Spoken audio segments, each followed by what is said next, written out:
ani sa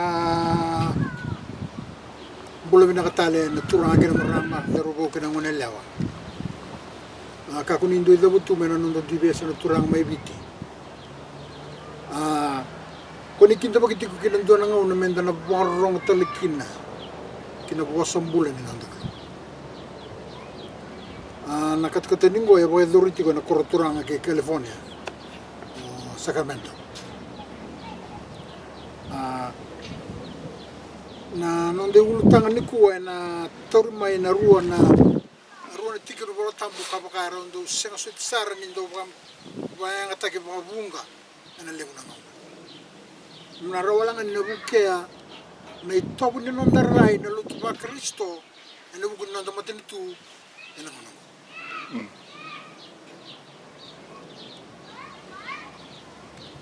Matai ya weekend na was ni volongo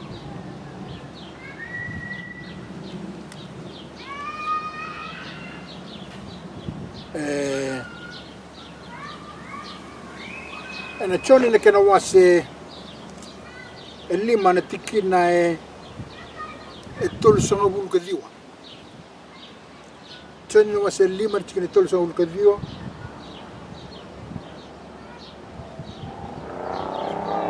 bos tinggo tisu ni embale tiku nga na ibolo bibingi kasanga niya wiliki na ibolo tambu mengai mai tega wona mazi wedo na vakayagataki kesaku na kena babalangi akire mengai kembera sana wili matanga ni kena bakabiti ya kavikanda do sabakan sanggangara ene bolo tambu nindo sana numa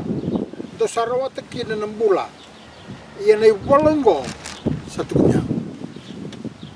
na tuku na turang kana marama tuku ni tiku kibeira na dingitagi ni Kalou erna ciu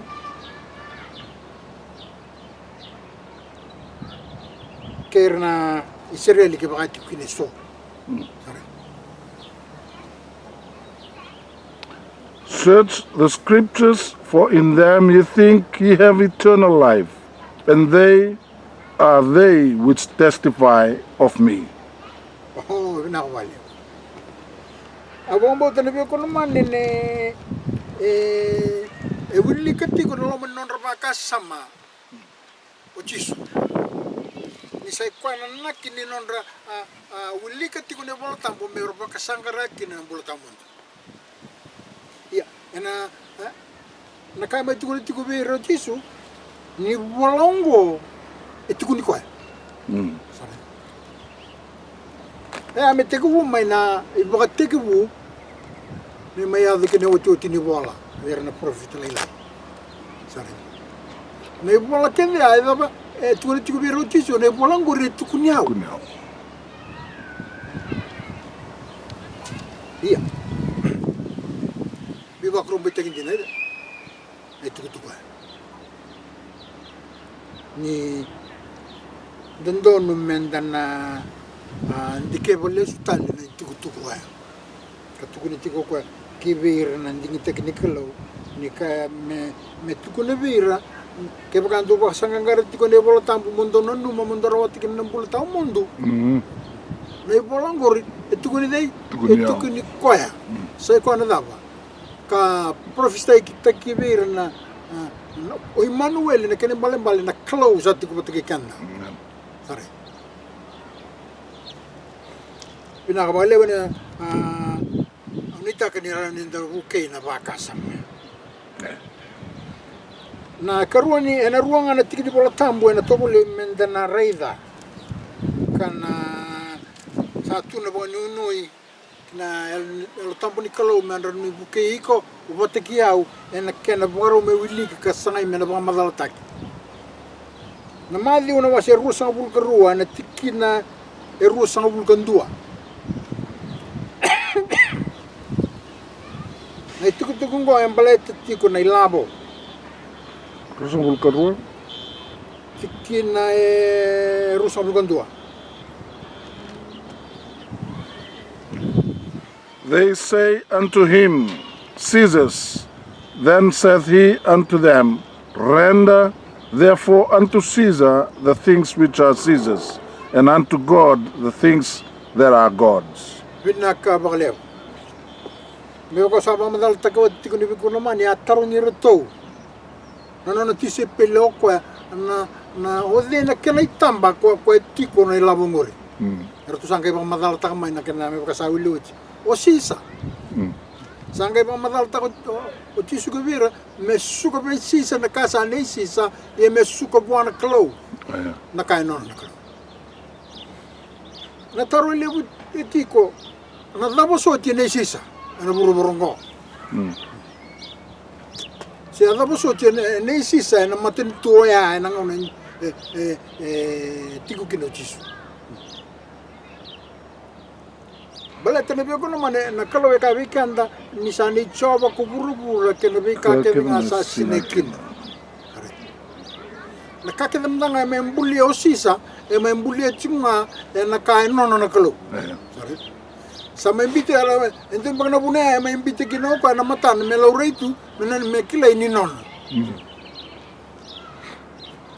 Iyan nabi ko naman e nangon e bosti kinongo Koya nanda na relation biti. E sanga ni o sisa e ayin doon na wera na kay Roma. Na tutu batui. May bite ng ano eh siyang nindua kina. Na may tutu batui may Roma sinto na kay sinto na lo tu Katolik kay tu may bite ng una isa siyang. Na kay tu kuniting mo na biyan ko naman kaya ngandre me na banguli ki weekenda ki bibiti so na ka enda toro tu kasang ni nonta menta pakasukali stali kina kibi ko enona na makasa mai tu ka saba kina ko obiti na ngongo na bilo ko naman na bun kana kauli ko may weekenda na tingna bola tambongo na ro weekenda menta kilau ira kede rolo tu vakaristo na ngon nikua merkelati ko ni non robo no obiti e don me dava me suka tale beira. Abunga na sakilatu na prophesy. Sakilatu na prophesy na biyo ko naman sabi ka sige ni ron sa kabakino iren do naka. Yeme matati ki biyo ko na biyo ko naman na Kalou elon dun. Na reide ti ko Koya na lomo nung bakasama na bugun no murai membelet na kaungo. Nembali ni bosongo mesuka be sisa na kani sani sisa mesuka buana Kalou na kain nona na Kalou obiti mesuka taligi bir na kai biti batay nonra na kai biti ada mo na kabika ele bona kai tu kya na bi ko na man mena zaka mena pangay dori yana tebor sa biriwo de tulmbay me to ko ningel na buru na bi ko na man ke bagara bina ka non regele era na daba benar. Ena bukan itu rival. Sorry.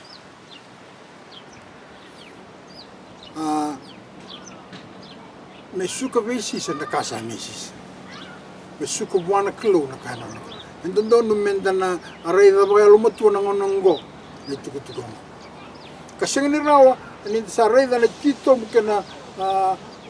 kaukauwa ni chatani. Ena kona baba ke buru bombi mai bit. Kasasya nga tukuni sama nila o siya ni rani sa kabag ginendo na kambala tiyon sa alo tuti.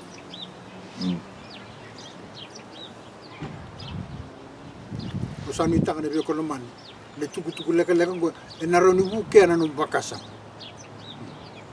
Me suka be sisa, nakasa ne sisa, me suka buwana Kalou, nakasa nona na Kalou, me suka be na kanya namu na kaya nonra. Pero sa tangida tu nga na tamata Amerikan ko, uir na ito giningel, uir na nung Amerika. Basta tingin ito nga nanggel, na milyoni na tamatay mati. Yan ka na may sangay, may rabang matelevi, may tauri na nung nanggel. Nabi ko naman, tubo-tubong ko, narasyang ni Rida raw ng onya. Nangonil ko, narasang kami iloba raw na tamata, ni daka tigman nilo tu Katolika. Se na Freemasonry. Ya vakayagataki ko ena kena makatumbur nei balu meraba mate ko la kain dokta. Me suka mesisa na kasa nesis. Tare. Wa kina ma orto mana New Zealand or na Maori. Na kakevea tauri tu lawa ki kibira. Orang mana be kono mani so na tu katolika e sengani dona kain onra. Aya ko robuni tiki na tamatam na mai viti ngoni ko era sera tiki la na tamatam mai viti na katolika. Kwa dhana na tiko manao na soliki no viti Britania manano na vilu ko zakombau me dobi kayum. Na katolika ke dana da tikia. Wan bibi na matan tu tronga Amerika be kono mani e zaka taliti ngai kya. Me suka be sisa. Na kasa ne sisa suka wana Kalou na kai nona Kalou me suka kubiti ki veira na kele tau ke indina ne be kono mani ngori na bosa ni Kalou e dono mo kila ti kono be kono mani nandina ngo tamata mayando wa mimbi okanda samai lotutu e samai lotutu sabaka mai lulunga kina na itobo ndambula sabaka mai kuko weekend na daba na bibu soti mono ne be kono ba lo mande ronga tiko mo kila na bono ya loki na bibu soti ke na bono ndu me banga taki na bibu soti kamo kila tala na be kono mani na ndine barita tingo tisu me suka ki ver na kaiviti na kai non na kaiviti suka ver kai ndenda mndam na kai nonra saira ne to kiningele wa kile mai na bibu no ke mai Australia darita dauloloma sabtalangau ir wa matei dona was ni tamate lever wa matei balate na daba balate metorle suna nonra ngele sarada kona na karta kabati ko ako samba suka ti kona na ndina ko ti ko tingo tisu yena non torti non mai torti na be kona mane ba kaukauwa na matani tu ko Australia New Zealand se viti e sambula ti ko na be kona mane na bali bosongo na kaukauwa ni bosongo na bosuni tisu kaya me suka be viti na kaya non ra kai viti me suka ko viti ki be ra kai viti me suka ko New Zealand ke be ra na kenito kai suka le stalanga na matini tu vai tamerango Amerika veira na kenito kai rati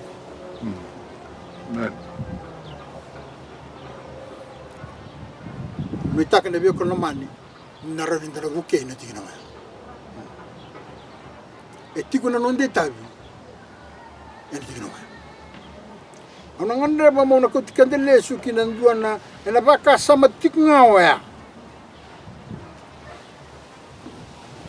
ena choni na wase rua gotu marama na non vi vade moribi va vakayagataki bukidra tepeli itu kun nabi ko mani sala la ko titi so sa mai rida na kai zakatu no waliso sangai les telo ko angali tali ento na wangal ngali meramai waro lagi kina wirna pasebi kina wirna tamata era samai rakabatuna wale tambongo makaendo na ngarindo mutako na chone wase rua na tikina tinikava tinikalima kena tikina tinikon and found in the temple those that sold oxen and sheep and doves and changes of money sitting. And when he had made a scourge of small cords, he drove them all out of the temple, and the sheep and the oxen, and poured out the changes money, and overthrew the tables, and said unto them that sold doves, take these things hence, make not my father's house an house of merchandise. Winaka bakalevo. Ike munina kilato ko na po sa balang yun ita kanisa matato ko. Iya asa kuneira ena walisor. era savolitaka e so na pulmakau ke na sipi ke na rube ke ira era sa veso ilavo era sa maitiko tilkalima yani sa nakaba indua na kuita wangalingali na bikon man elai ni sari do kon ka na bikon man sangali libtaka mo ko indu na kuita wangalingali yani sa nakaba indua na kuita wangalingali asa baka sebira kedenga mana vale ni soro asa saraga yani na non rilavo era serviço ilavo asa bukida non retepel rede bwana sa kuita takira sobar na bonu etukina na kanibi boli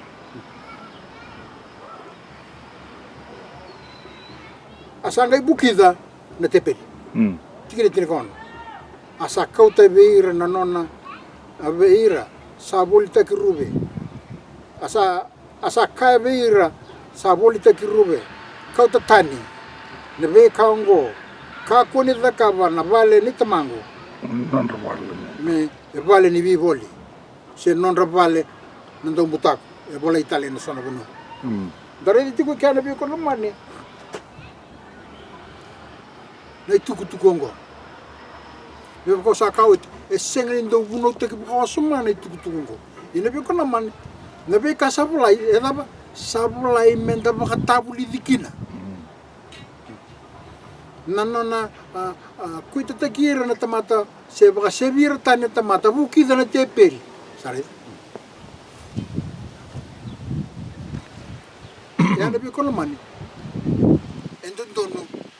menda na raida kakilana kani balembale me ba kan sa wili kati ungo yo chisu ko na non de mora endone ba na wea because ena ya dona ngona mono ba ador na matangali tabi po ya ni saraida o setani sa mai dabe sa mai ndambetiko ena ulni bileutaki kalewa na bika ke de mbaletar bolisor sabaka kina na bi ko no mani kibibiti bibiti na bi ko no mani e soli menonda ninda saraida sa mai ndambetiko ileu da ke wira na musulmani se abuni tiko santambe makauti ko ke wira na ununda wira na freemasonry se wira na katuli sa makauti e buni tiko yo ko angolo bi ko no e buni tiko na non da ka kauchir mai na matagalingo minga me buni toko ko ndako na bi ko no bato ko e ba katuli ko e ba to ko tiko ni lo tuba Cristo sare ise ni lo tuba Cristo ko ne ba ja o so ni taka ne bi ko no mani ni sara bi kenda mendareda ngo ndone vakarau ndone mawe ne voi chisu tiko na ngona mona vai ador boiko ana lo meni vale ke sara talende de ngone kuita na ngone ni kuwa te bor sa ba tambu eti me kuita sa la saranga ni matin tu me tambu me kuita le bona tamat sa ba kai talei roro tu kina bare ba kai rei i tamat dauloloma kina takina ni sing do kuita na takana ngone siang de ko man indona lengali buti ko be ke o siang ni kuita takana dona ngone be ko man indona lengali buti ko be sabanga kina le be ko man ai tuku ko ndare di tukongo ki be bit sama indambe tuku me moli tuku kenta tuku era sona kauni tamatan aralak mai tendo sama taratul nona dul ni bilita ke non ngoni salawaki kina lasu usani tanga de biokon mani ni weekend la kaybit na tin ka bana sa na mona raida ni tukutukongo se da mana keni mbale kibeko me suka be sisa na kase ne sisa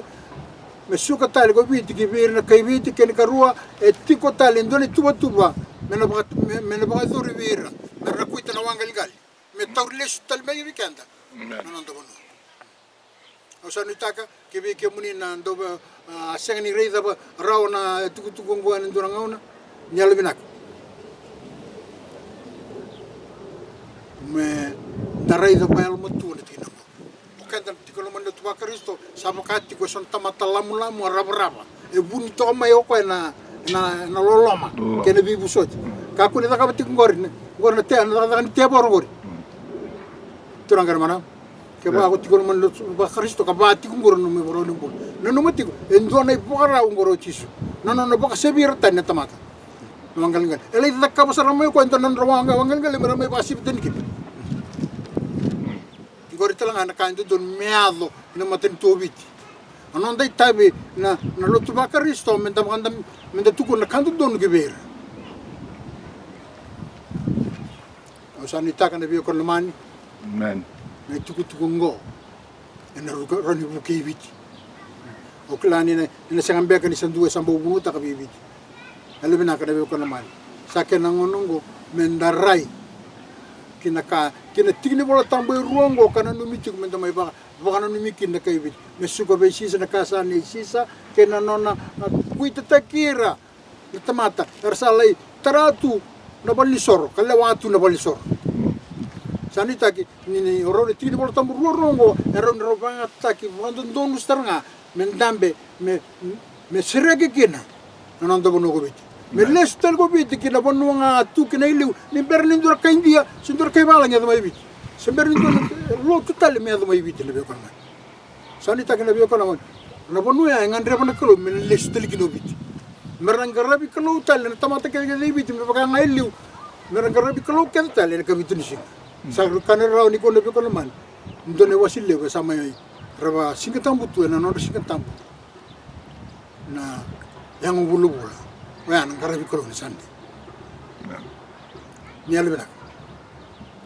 sakena ngono tini kan vana sana menda sa serekira menda lesu tale ko biti kina tutu ngailu ko mimbi ni sa tawratu na nondo mateni tu na musulman ne balu ngone bi ko mani singani balu bayang o kenda menda lesu tale tini ka vana sana menda lesu tale kina nona ibuna witin na kalau washing tambu tele na kabitu ni sigala bi ko lamani ngore ona ngare kina na daba na ka bana kalau kile bit ke baka sabi utu ni ko bit ni bi ko lamani mataka sa ta ka bo ko itala ka kibeira na kai mate dutan arsa mai lita kikan tu me on sabi tanga na bi ko lamani tukutugongo na ona ta ka bo kina ndona ka ena bukera lomba kasam me no muni ni tunga na lo male mai buana tamanda wala male bina ka male